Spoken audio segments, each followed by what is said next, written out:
Teman-teman, saya bersyukur kita jumpa lagi berbagi pengetahuan. 3 hari lalu kita merenungkan potensi jenius tiap manusia. Sekarang kita akan merenungkan hal terkait memilih sejumlah kalimat penting yang pernah dibaca di buku dan yang pernah disampaikan oleh sejumlah penceramah. Catatan personal saya yang terpilih dari berbagai sumber begini: ilmu tanpa amal lumpuh, sedangkan amal tanpa ilmu buta. Buta tidak jarang tidak memberi manfaat, bahkan kadang menimbulkan persoalan. Padahal sebaik-baiknya hidup adalah yang memberi manfaat.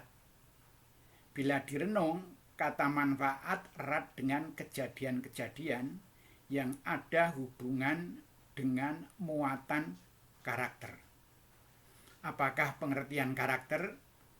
Menurut Kamus Bahasa Indonesia Purwodarminto, karakter berarti sifat-sifat kejiwaan, akhlak atau budi pekerti. Uraian dalam kamus tersebut diikuti oleh pikiran dan rasa dalam video ini. Manusia punya pengetahuan dalam jumlah berbeda-beda, tergantung usia dan proses hidupnya. Pengetahuan manusia terkumpul dari berbagai sumber, termasuk dari pengalaman pribadinya, membantu menumbuhkan ilmu tacit atau tacit knowledge. Ilmu dikelompokkan dengan cara tertentu berorientasi pada tujuan.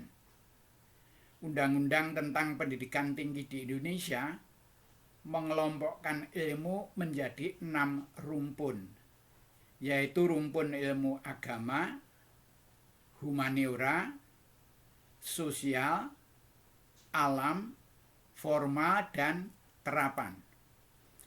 Nah, ilmu terapan sebenarnya berkaitan dengan 5 rumpun ilmu pendampingnya, mendukung terapan ilmu dalam praktek interdisiplin dan transdisiplin.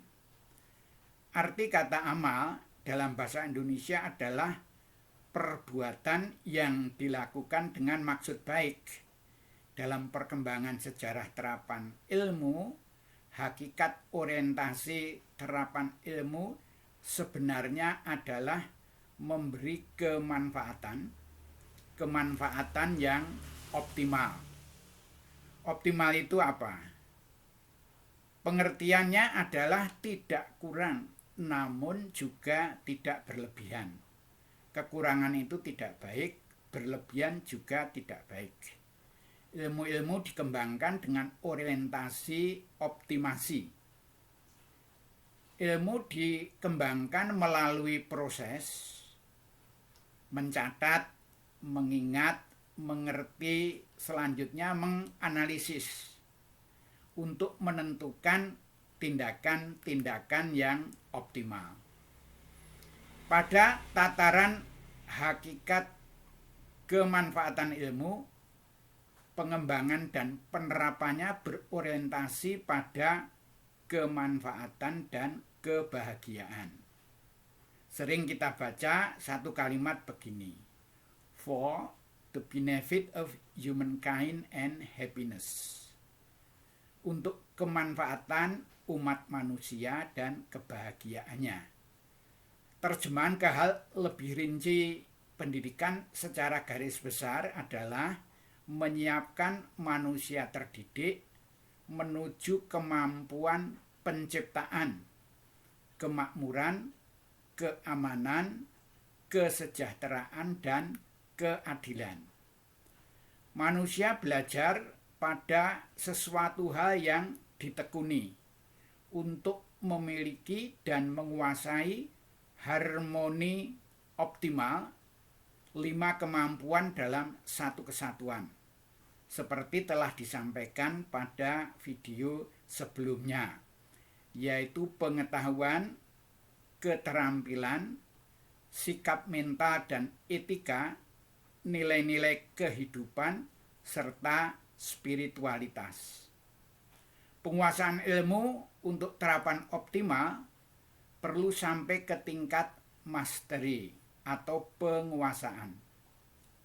Terapan paling bermanfaat perlu dukungan kombinasi pilihan terbaik, hitungan-hitungan bertujuan harmoni dan optimasi. Ilmu masih memiliki kotak hitam atau black box dalam belantara fakta semesta yang boleh dikata tanpa batas. Sejumlah bijaksanawan selalu ingat bahwa 90% kapasitas otak manusia belum dapat digunakan dan masih banyak hal harus diteliti makin mendalam. Penelitian tidak pernah henti, berusaha terus, lifelong learning, pada bidang yang ditekuni dan selalu rendah hati di hadapan Tuhan. Berdoa mohon petunjuknya untuk dapat memanfaatkan ilmu dengan sebaik-baiknya.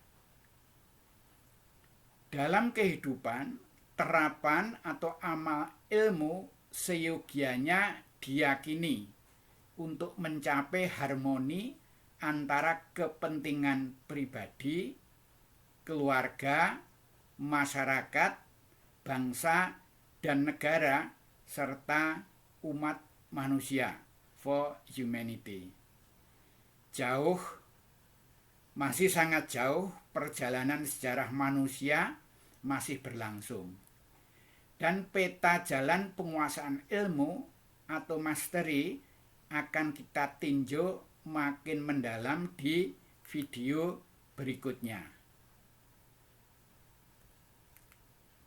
Saya ingin menutup dulu sesi video ini dengan pembacaan syair tertulis di sampul belakang sebuah buku kenangan pernikahan seorang dosen muda UGM. Begini: tuntunlah wahai cahaya kehidupan, tuntunlah hamba terus. Malam kelam dan hamba masih jauh dari rumah. Tuntunlah hamba terus, jagalah langkah hamba. Tak kupinta melihat pemandangan di kejauhan. Cukuplah bagi hamba selangkah saja. Itulah satu syair kesukaan salah satu dosen muda UGM yang saya juga ikut belajar dari maknanya. Rangkaian kalimat-kalimat syair saya simpulkan mencerminkan kerendahan hati di depan Tuhan. Setiap satu langkahnya mohon petunjuk yang maha kuasa. Itulah karakter pembelajar muda yang baik yang akan membawanya berjalan jauh, sangat jauh, satu langkah demi satu langkah, dalam naungan doa dan harapan. Harapan selalu mendapat bimbingan dan karunia Tuhan. Sekian dulu ya, sampai jumpa di kesempatan berikutnya. Terima kasih bila subscribe untuk kelancaran penyampaian informasi otomatis saat disusul video berikutnya. Tukar cerita tentang pengalaman, pikiran, dan perasaan lintas generasi penonton video ini. Meskipun sudah tahu, saya ingatkan bahwa subscribe itu betul-betul gratis. tidak terkena charge apapun juga, sehat, sukses, dan berkah selalu. Amin. Sekali lagi, terima kasih.